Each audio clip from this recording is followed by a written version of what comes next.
বসে যাও নিজের ইচ্ছা মতো।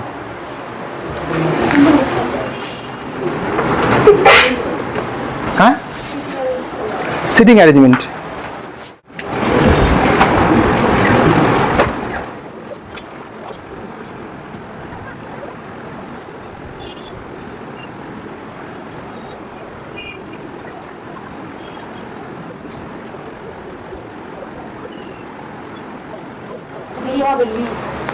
ঠিক আছে, বাহ। একটা কি কথা আছে জানো তো, খুব ভালো এবং গুরুত্বপূর্ণ কথা, যদি এটা জীবনে অ্যাপ্লাই করতে পারো প্রত্যেকটা ক্ষেত্রে সাফল্য পাবে।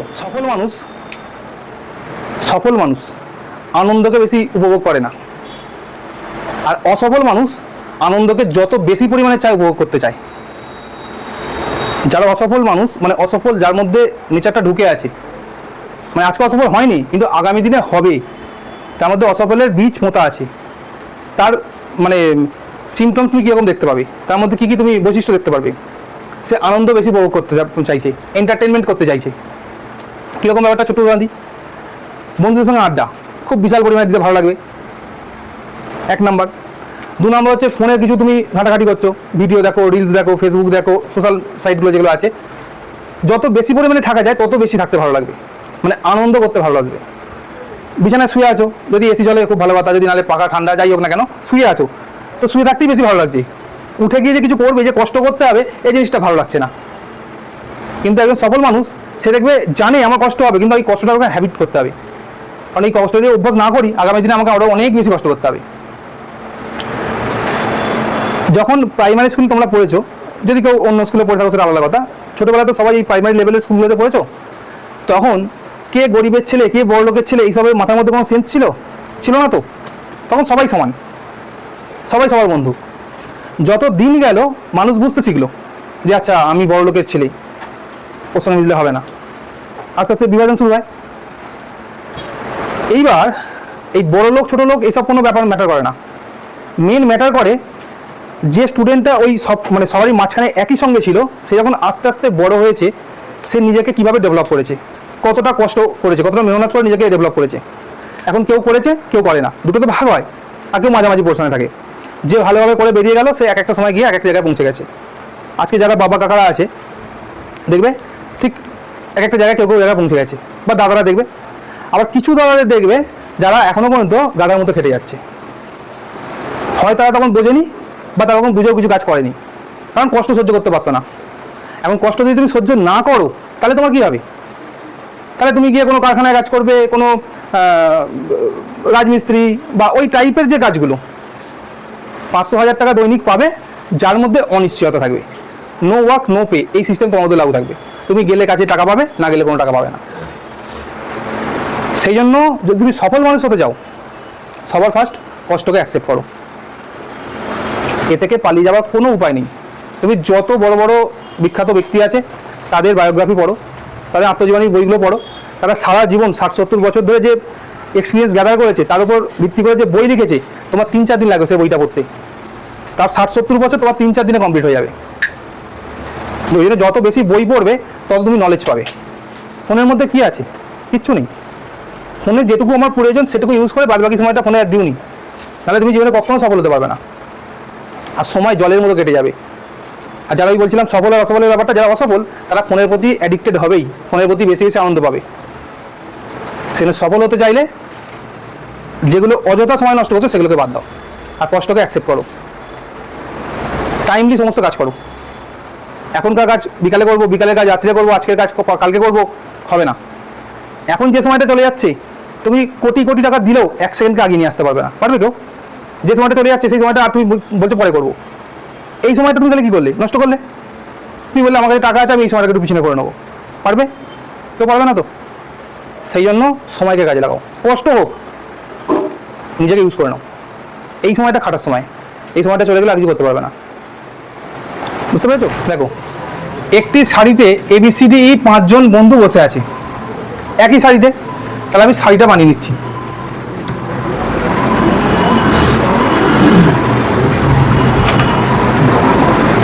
এইটা মনে করো আমার শাড়িটা, ঠিক আছে? একটু মোটা করে দিচ্ছি এটাকে।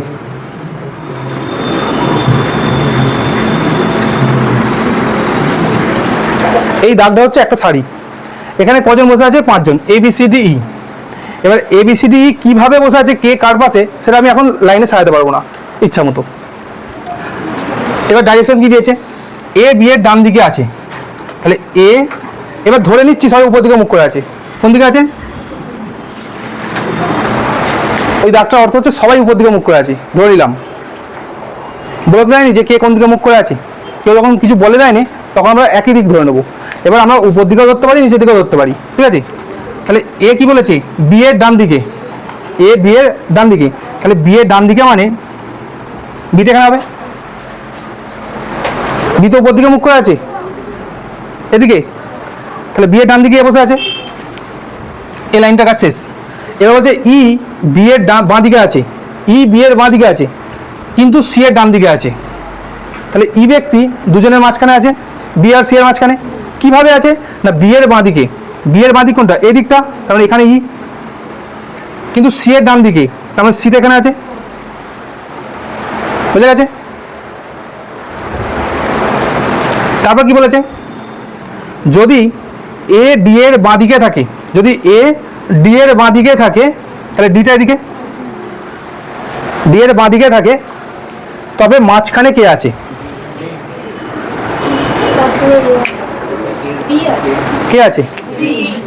এদিকে দুজন আছে, এদিকে দুজন আছে, মাঝখানে কে আছে? বি ব্যক্তি আছে। বুঝে গেছে? বুঝতে পারছো কি?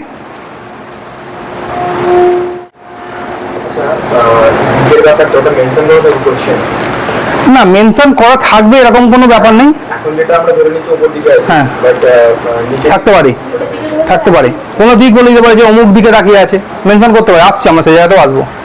যদি কিছু না বলা থাকে, 90% ক্ষেত্রে চান্স হচ্ছে কিছু না বলার। যখন না বলবে আমাকে ধরে নিতে হবে, অ্যাজিউম করতে হবে যে আমরা ওদিকে তাকিয়ে আছি। বুঝে গেছে?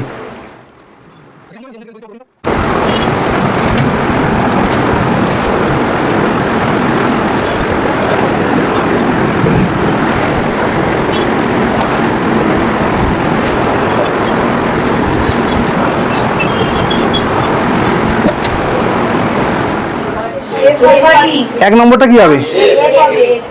এফ। আর 2 নম্বরটা ই। সাজিয়ে ফেলেছো? বাহ, সবাই রেডি। আচ্ছা, একটু শুনে নাও, এখানটা একটু শুনে নাও, কথা বলো না, শুনে নাও।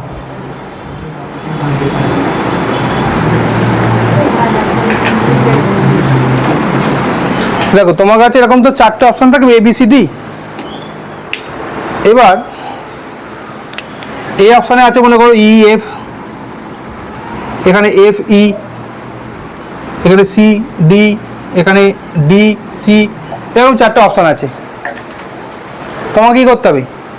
যেটা সঠিক উত্তর হবে সেই উত্তরটা OMR এ, মানে ABCD যেটা অপশান থাকবে, তোমার তো OMR সেটা শুধু ABCD থাকবে, কোশ্চেনে এই অপশানগুলো থাকবে, কিন্তু উত্তরের যে OMR সিট সেখানে তো অপশান থাকবে না। তাহলে এখানে আমার উত্তর কী হলো? এফ আর ই, তাই তো? তাহলে বি অপশান। তো বিটাকে আমার জাস্ট বুঝিয়ে করে দিতে হবে, OMRটাকে এনকোড করে দিতে হবে, গোলটাকে বুঝিয়ে দিতে হবে, শুধু কাজ হচ্ছে এটুকু। অর্থাৎ তুমি যদি মুখে মুখে করতে পারো, ক্যালকুলেশন করার দরকার নেই, করার দরকারই নেই। তোমাকে এরকম দেখাতে হবে না যে এই জিনিসটা এইভাবে হচ্ছে, যেটা তুমি একাডেমিকে করেছো। মধ্যে একটু একটু ফাঁকা জায়গা থাকে, সেগুলোতে করতে পারো, মানে দুটো কোশ্চেনের মাঝখানে জায়গা, বা দু সারির কোশ্চেন, কলম আছে দুটো, মাঝখানে কিছুটা জায়গা, সেখানে করতে পারো। আর একদম পিছন দিকে দুটো পেজ থাকে রাফ ওয়ার্কের জন্য, মানে একটা page both side rough work করার জন্য। আচ্ছা দেখো, আগে যেগুলো করছিলাম 5 জন ছিল, এক্ষেত্রে 6 জন হলো, 6 জন থাকুক বা 7 জন থাকুক, আমার কিছু যায় আসে, কিছু প্রয়োজন নেই। 6 জন বন্ধু এক সাইডে পশ্চিম দিকে মুখ করে বসে আছে, ঠিক আছে? আমি ধরে নিচ্ছি পশ্চিম দিকটা উপর দিক, অসুবিধা নেই, ডান দিক বাঁ দিক উপর দিক নিচের দিক যেদিকে খুশি। এবার কীরকম ভাবে বলছি দেখো, ডি এ ও সি এর মাঝখানে বসে আছে, তাহলে প্রথমে ডিটা আমি এখানে লিখে নিলাম, একদিকে এ লিখলাম একদিকে সি লিখলাম, ঠিক আছে?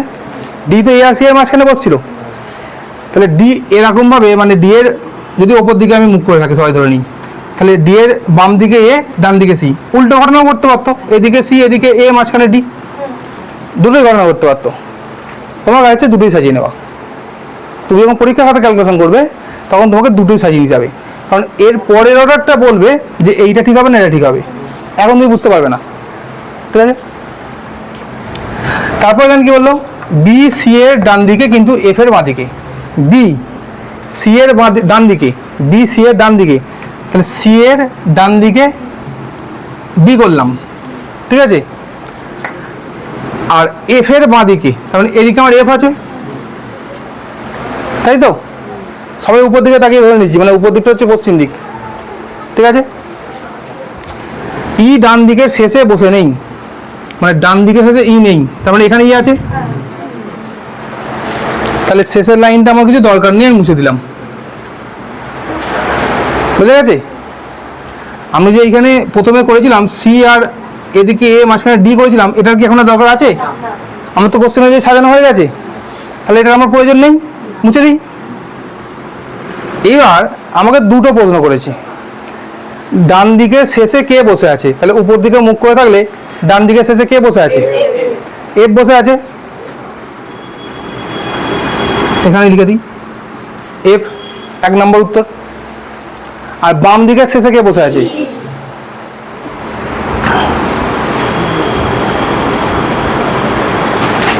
বাম দিকের শেষে, আমি এইটাকে যদি এখানে না দিয়ে মাঝখানে কোনো একটা জায়গায় দিতাম, তাহলে আগের যে লাইনগুলো আমাকে বলেছে সেই লাইনগুলো আর ম্যাচ খাবে না।